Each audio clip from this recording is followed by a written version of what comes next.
Most veterans walk into the C&P exam and spend the entire appointment trying to prove they are injured. That is the single biggest trap in the VA system, because whether you are injured is the one thing the exam is not actually measuring. When we focus strictly on proving our injury, we miss the exact metric the VA uses to calculate our check. That mistake costs thousands of veterans the higher rating they legitimately earned. If the C&P exam is not measuring whether we are hurt, what is it measuring? The VA already knows we have an injury or illness. That medical diagnosis is sitting in the file we sent them. What they do not know, and what the exam exists to determine, is functional loss. Functional loss is the legal term for what our condition actually stops us from doing in our daily life and employment. A back injury on its own is just a diagnosis on a page. The rating lives somewhere else entirely, in the back, that cannot stand for 30 minutes, cannot bend to pick up a child, and cannot get through a shift without giving out. The diagnosis is simply the label, but functional loss is the score. Under 38 CFR Part 4, that functional loss is the exact metric the examiner is mandated to measure. So every veteran who walks into that room solely focused on proving they have a bad back is proving the one thing nobody was asking about. Here is the trap, and it is an easy one to fall into in a clinic setting. The exam looks like a standard medical visit, so we naturally treat it like one. But the examiner in that room is not there to help us, treat us, or manage our health. They will not prescribe medication, refer us to a specialist, or hand us a treatment plan. Their role is to document our condition for the VA and nothing more. Their sole job is to take measurements, complete a standardized form, and pass that data to a VA rater. The person sitting across from us is not our doctor, and they are not our advocate. They are a neutral recorder working on behalf of the VA. The moment we see that clearly, our posture shifts. We are not a patient hoping to be helped. We are the subject of an evaluation, and what that evaluation captures depends entirely on what we bring into the room. Everything we have done up until now built the foundation of our file, securing our records, establishing our continuity of care, and locking down our effective date. The C&P exam is the single stage where the VA stops reading what we submitted on paper and looks at us directly in person. That is why this single appointment carries more weight toward our final rating than almost any other step. And here's the reality most veterans are never told. If our submitted medical file were completely undeniable on its own, the VA might not order an exam at all. Under the regulations, they have the authority to decide a claim from the written records alone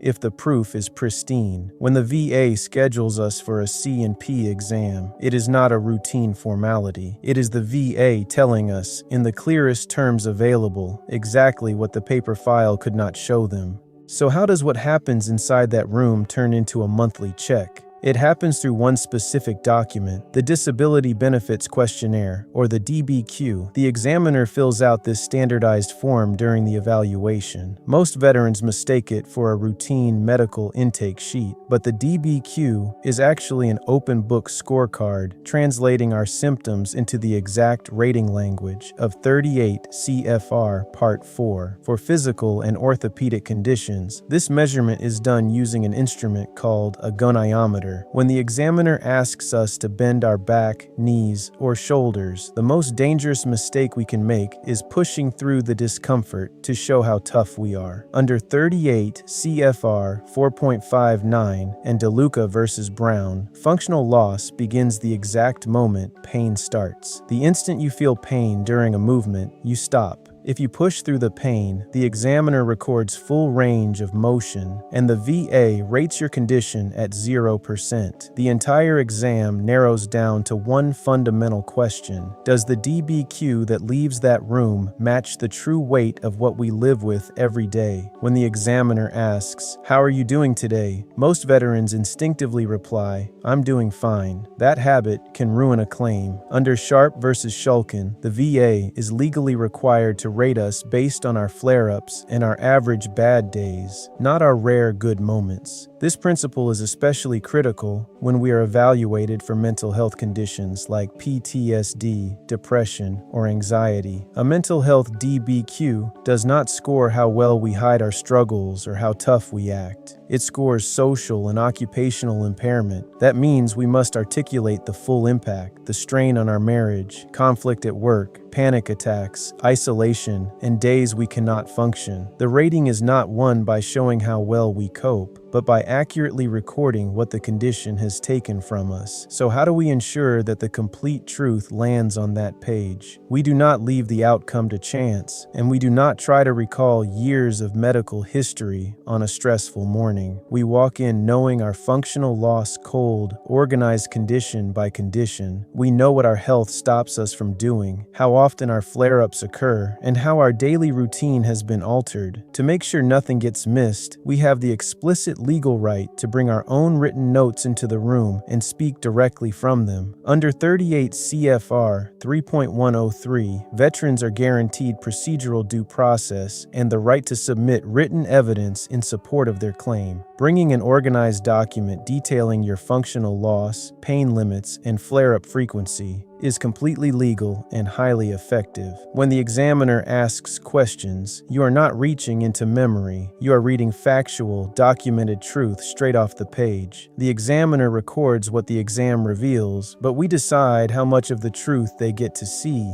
And that is the C&P exam. It is one deliberate stage inside the larger process of taking full, uncompromising control of our VA claim, and we run every stage using the exact same strategy. We do not walk into that room hoping for sympathy or trying to prove we were injured in the past. We walk in understanding precisely what the DBQ measures. We stop at the point of pain. We detail our worst days, and we ensure the record that leaves that room is the absolute truth. Before you go, in the description box below, there is a free tool called the Functional Loss Map.